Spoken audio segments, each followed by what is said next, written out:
What's up, music fans of the internet? I'm Derek, And I'm Kevin.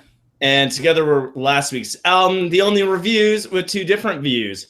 And in this week's episode, we're talking about Sun Leads Me On by Half Moon Run and asking the big question, will Half Moon Run's indie rock sound on Sun Leads Me On lead listeners in? Before we go any further, we're going to start things off like we always do, drinking a beer. Cheers, Kevin. Cheers, everyone at home.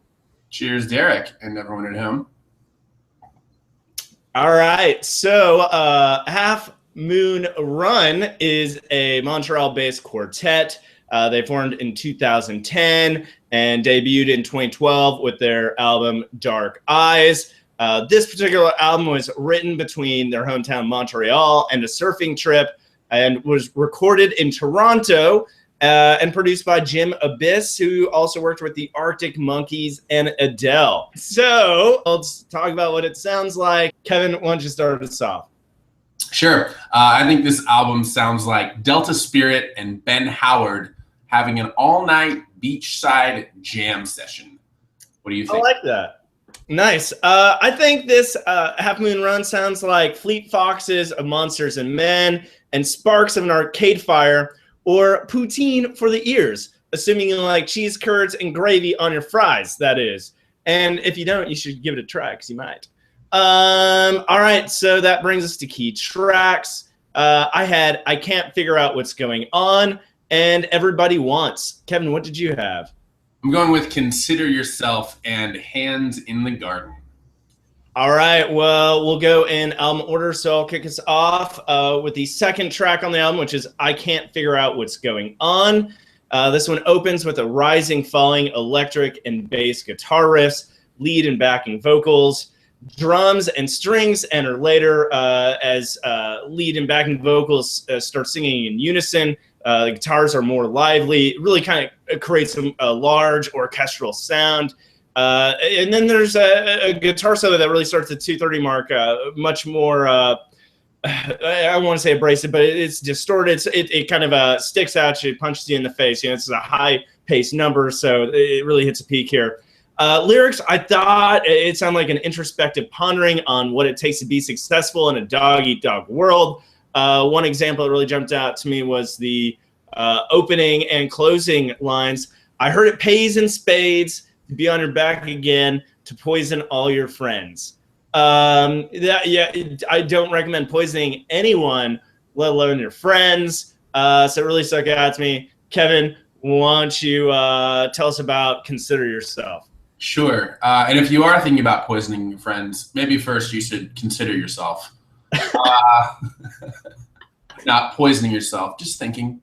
I like this track because it's got driving drums, crunchy synth, echoed vocals, revving guitar. It's got this really soaring chorus that drives right into high gear with thudding bass and plunking piano, some really nice backing harmonies, and it's just a great build of a song overall. It's got this really nice energy as it grows.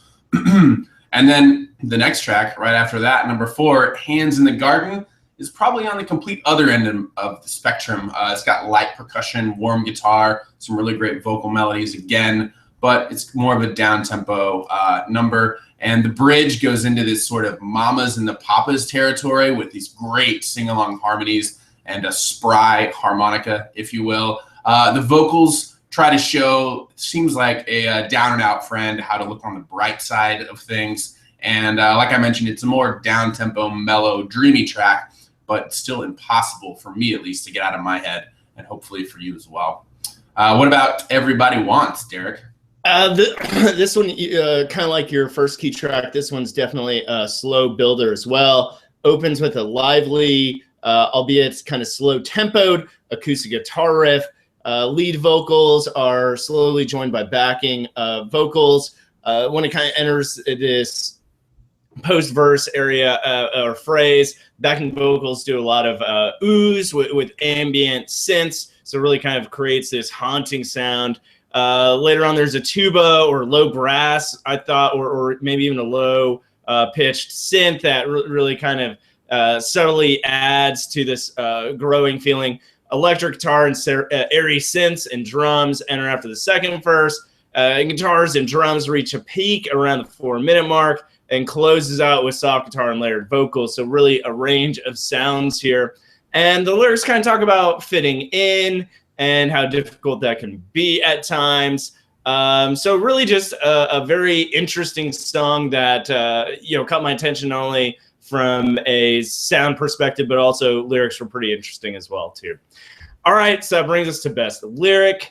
Kevin, what did you have? I've got a line from the title track, Sun Leads Me On, where he sings, I'm leaving when the sun calls my name, where the skies shed their weight and cease to rain. I have gone, but forever I remain, to be changing while the sun stays the same. I just love the natural imagery there. I love the thought that people grow and change every day. And I like the role of the sun. It sort of starts and ends with that. And it's both his muse and this source of constancy. Just really nice poetry all around. What about you, Derek? I'm pulling one from Turn Your Love, and this one, he's talking, I guess to preface it, the song's kind of about, I thought it was more about having problems with a relationship, and that spilling over to other areas in one's life. And he says, I don't feel the strongest singing my own songs, and I used to, baby. Now that I forgot all of those things I've been forgetting, now that I said all those things I need saying, I will come back, I won't mind. Again, kind of echoing the themes you kind of mentioned earlier, in a very self-reflective way, growth, admitting one was wrong or something. But I thought it was very vivid and emotive the way he presented it here, especially, I don't feel the strongest singing my own songs. That is especially astounding thinking about it from a songwriting perspective. Not even wanting to or feeling confident in singing the very words you've written. Very personal in nature, which I think maybe we'll talk about more in overall rating. And ask the big question, will Half Moon Run's indie rock sound on Sun Leads Me On lead listeners in? Kevin, why don't you start us off? Sure. To answer that question, I think it will lead listeners in. Excuse me. To answer that question, I think it will lead listeners in. I think there's something here for everyone, from indie rock to more folk rock, from synths to harmonicas, from distant to really relatable. And I think most people will find at least a few sounds they like. I think the band does change things up a lot from song to song. But if you keep listening, which I did, I think it's one that definitely grows on you over time.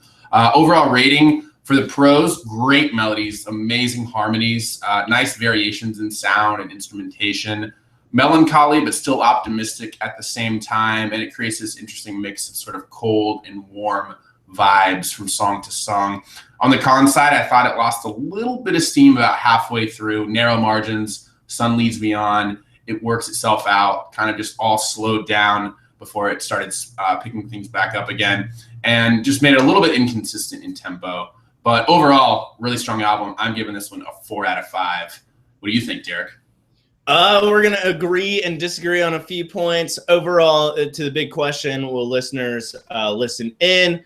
We agree. I think they will, and hopefully they sit a spell. I totally agree. This one is also continuing to grow on me the more and more I listen to it.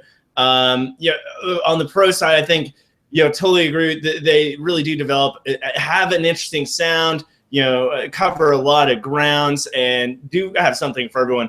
One thing that jumped out at me was a strong orchestral feel to it overall, and the different ways they employed that, similar to Saint Seneca, who we have reviewed recently. And at the same time, the subtle use of electronic elements, I thought really added a different vibe in some areas, but at the same time, I thought it helped add to the orchestral feel of it. Just help support some other things. The lyrics I thought were at times very introspective, hauntings at times, but quite theatrical overall. Similar to Lord Huron, I thought. I totally agree with you. It did kind of lose some steam towards the end, but overall, I really enjoy it. I think this has a lot of good things going for it. So we're agreeing an overall rating, as I'm giving this one also a 4 out of 5. So there you have it. Combined 8 out of 10 for Half Moon Runs, Sun Leads Me On from Kevin and myself. So go check this one out. Thanks again for joining us here at last week's album, the only reviews with 2 different views. Don't forget to subscribe. Shout out to the podcast. And don't forget to join us again next time where we'll be talking about music. As always, I'm Derek. I'm Kevin. Thanks, guys. Cheers.